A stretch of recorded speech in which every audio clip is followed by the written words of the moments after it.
So what I'd like to do today is to go ahead and cover what, in my opinion, are games that I would really recommend buying sooner rather than later when it comes to the N64. Now, a lot of people could argue, oh, well, yeah, there's a whole bunch of titles out there that could fit into that category. But these are ones that right now are still relatively reasonably priced, but are likely to hit the triple digits in the next 5 to 10 years.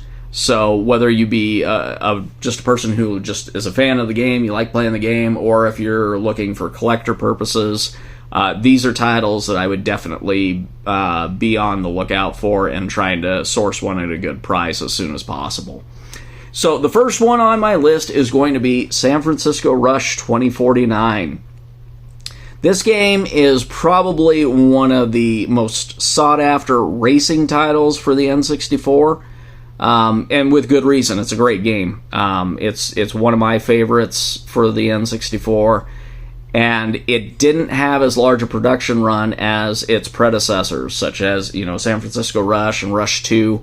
So as it sits right now, depending on condition, loose cart goes for $40 to $50 for the authentic one on eBay. But as I said, I could easily see in the next 5 to 10 years this guy being in that triple digits range for value. So if you have any interest in this game, or you're just looking to collect or whatever, I highly recommend picking one of these up as soon as possible. The next one on the list is another one from Midway, and it is another racing game, and that is Cruisin Exotica. Cruisin Exotica was the last of the Cruisin series games that was produced for the N64, and it was the one produced in the lowest numbers. So these ones, beat-up copies are going for about $40 to $50. Ones in good shape are going for $50 to $60. So once again, not a real stretch to see that this guy in the next 5 to 10 years, in just about any condition, if it's authentic, is going to be going for around the triple digits range. Mine, I lucked out. I mean, it's got a little bit of a cosmetic flaw there, but $35, so I'm pretty happy about that, given today's market and where things are going.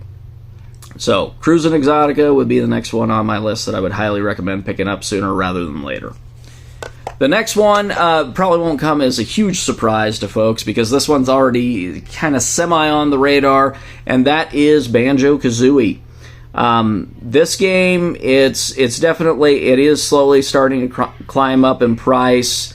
You can find these things on eBay now. They're running between, I want to say, about $35 and $40. I got mine for a little bit less than that because, it's got this little cosmetic flaw there.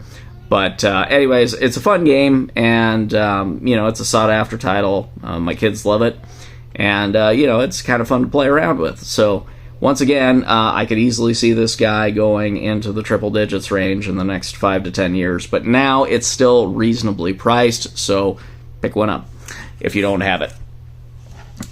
This one's probably, you might be looking at me and going, duh, but Banjo-Tooie. This one was produced in lower numbers than Banjo-Kazooie and the sequel. And so anyways, this one is going for probably between about $35 and $40 on eBay. It's going for a lot more on other sites. A DK Oldies has got a price through the roof, but they're overpriced on a lot of things. So anyways, go ahead and pick one of these guys up, because as I said, it's actually produced in fewer numbers than Banjo-Kazooie, so likely to go up in pricing, and of course this has that multiplayer that Banjo-Kazooie doesn't have.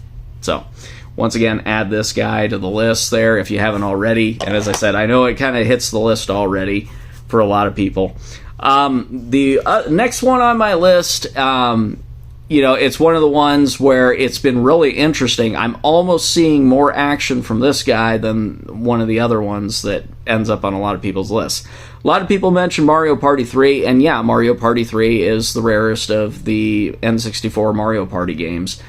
But the one I'm seeing a lot of action for and is going up in price, Mario Party 2. Yeah, I know it's kind of hard to tell because, mine is a damaged label once again, so I could source it at a good price. But Mario Party 2, I could easily see hitting the triple digits in the next 5 to 10 years.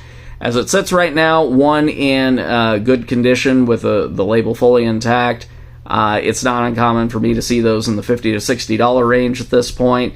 And as I said, if for whatever reason it was harder for me to find a good deal on Mario Party 2 than it was for me to find one on Mario Party 3. I can't explain it, but it was. So anyways, Mario Party 2, I would say, would be the next in the series to watch out for.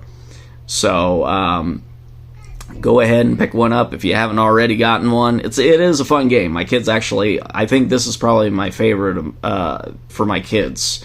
They seem to like this one a little bit more than the other two. So, anyway, the next one is a little bit of an outside of the box one here.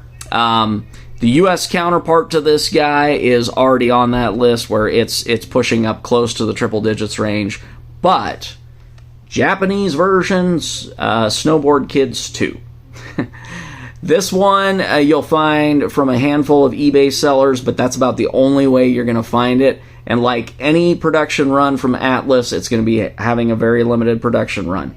You can pick this guy up for between $40 and $45 right now, as opposed to the $75 to $80 that its U.S. counterpart goes for, and that's on the low end.